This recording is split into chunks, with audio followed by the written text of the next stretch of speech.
चलो घर को बनाए हो, चलो घर को बनाए गुलजार भगतों। आने वाले हैं कन्हैया मेरे द्वार भगतों, आने वाले हैं कन्हैया मेरे द्वार भगतों।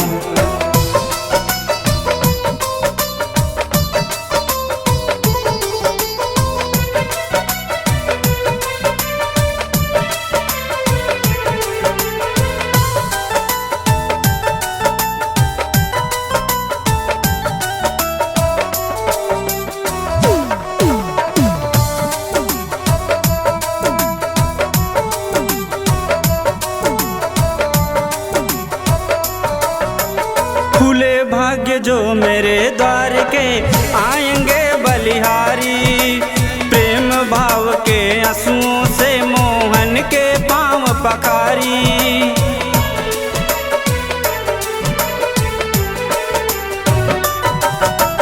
खुले भाग्य जो मेरे द्वार के आएंगे बलिहारी, प्रेम भाव के आंसुओं से मोहन के पांव पखारी। जो सुख प्रेम भजन में गुन गाते जाओ, आने वाले हैं कन्हैया मेरे द्वार भगतों, आने वाले हैं कन्हैया मेरे द्वार भगतों।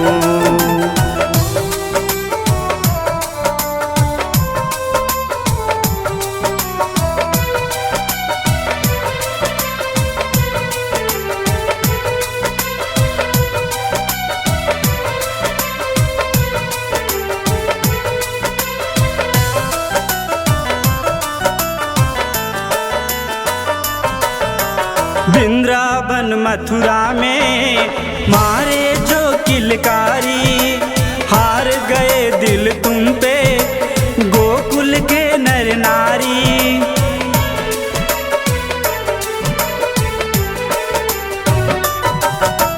वृंदावन मथुरा में मारे जो किलकारी, हार गए दिल तुम पे गोकुल के नर नारी।